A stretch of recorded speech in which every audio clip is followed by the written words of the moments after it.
इस वीडियो को आप आंख बंद करके भी सुन सकते हो। ये कहानी आपका दिमाग खुद विजुअलाइज कर लेगा।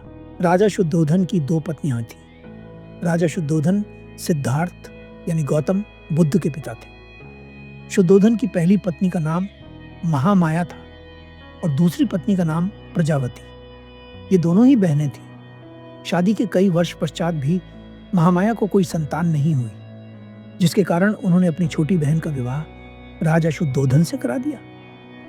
परंतु दुर्भाग्यवश रानी प्रजावती को भी कोई संतान नहीं हुई। बहुत से यज्ञ किए गए, दान पुण्य किए गए, परंतु कोई सफलता हाथ नहीं लगी। फिर एक दिन महामाया, जो राजा शुद्धोधन की पहली पत्नी थी, को एक स्वप्न आया। स्वप्न में उन्होंने एक हाथी और एक कमल का पुष्प देखा।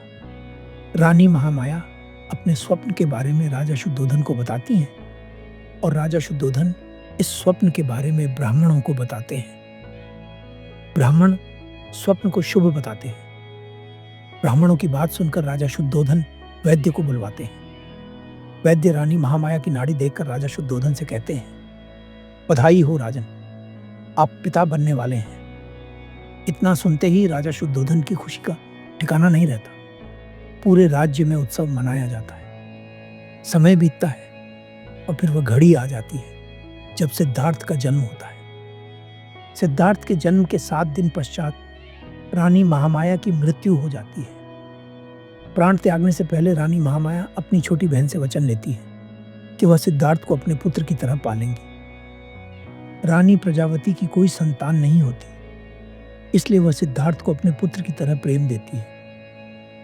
असित मुनि का आगमन महामाया की मृत्यु के कुछ समय बाद राजद्वार पर एक सन्यासी आते हैं और राजकुमार सिद्धार्थ से मिलने की इच्छा प्रकट करते हैं। द्वारपाल सन्यासी से उनका परिचय पूछता है और राजा शुद्धोधन को सूचित करता है।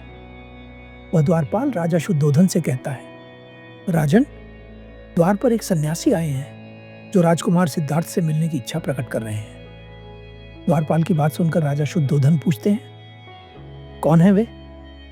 क्या नाम है उनका?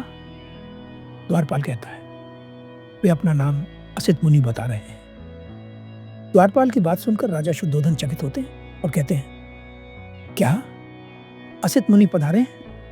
रानी प्रजावती राजा से पूछती है, राजन, ये असित मुनि कौन है?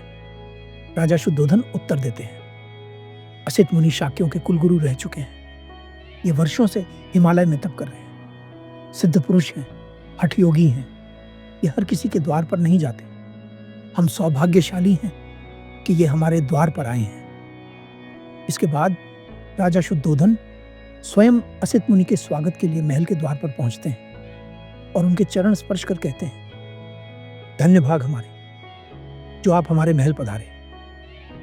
राजा की बात सुनकर असित मुनि कहते हैं, मैं तुझसे मिलने नहीं आया हूं राजन, मैं तो उस युग पुरुष से मिलने आया हूं जिसने तेरे यहाँ पुत्र बनकर जन्म लिया है। राजा शुद्धोधन विनम्रता से कहते हैं, अवश्य मुनिवर, आपका स्वागत है। सिद्धार्थ का भविष्य असित मुनि महल में प्रवेश करते हैं। राजा शुद्धोधन सिद्धार्थ को असित मुनि के हाथों में देते हुए कहते हैं, लीजिए मुनिवर, जिसकी प्रतीक्षा करते करते आधी उम्र निकल गई, वह अब आया है।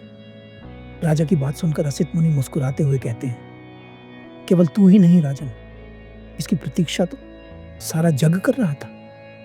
वे मुनि सिद्धार्थ को स्पर्श करते हुए कहते हैं, तुझे छूकर धन्य हो गया मैं।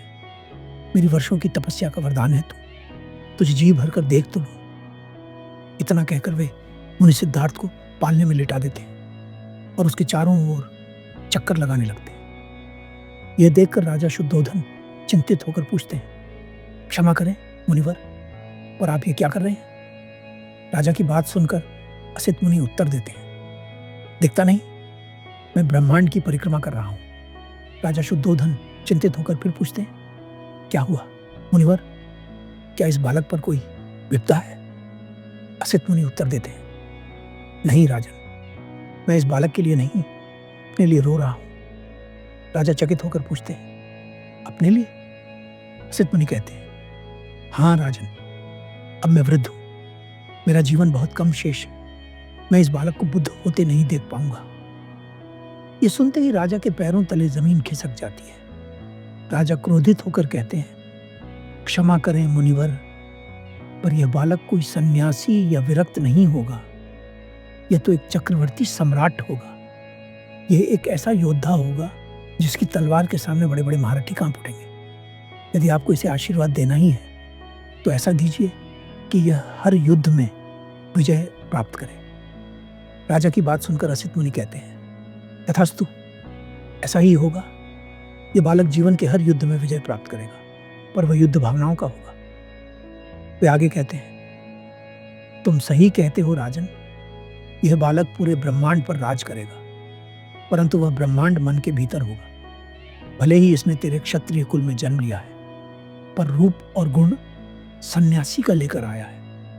राजा शुद्धोधन दृढ़ता से कहते हैं, रूप और गुण चाहे कैसे भी हो, पर यह बालक बनेगा योद्धा ही, थामेगा तलवार ही। असित मुनि मुस्कुराकर कहते हैं, तलवार से केवल राज्य जीते जाते हैं, तेरा पुत्र मन जीतेगा। युद्ध से केवल सीमाएं बदली जाती हैं, तेरा पुत्र युग बदलेगा। राजा शुद्धोधन हठपूर्वक कहते हैं, यदि यह लेख विधाता का है तो मैं उससे भी लड़ पड़ूंगा। इतने राग रंग भर दूंगा इसके जीवन में कि वैराग्य का विचार भी इसे बुरा लगेगा। असित मुनि शांत भाव से कहते हैं, चाहे लाख जतन कर ले राजन, पर तेरा पुत्र सन्यासी ही बनेगा। यह सुनकर राजा शुद्धोधन सिद्धार्थ को असित मुनि के हाथों से ले लेते हैं और कहते हैं, क्षमा करें मुनिवर, पर राज्य की प्रजा अपने भावी सम्राट को देखने के लिए व्याकुल है।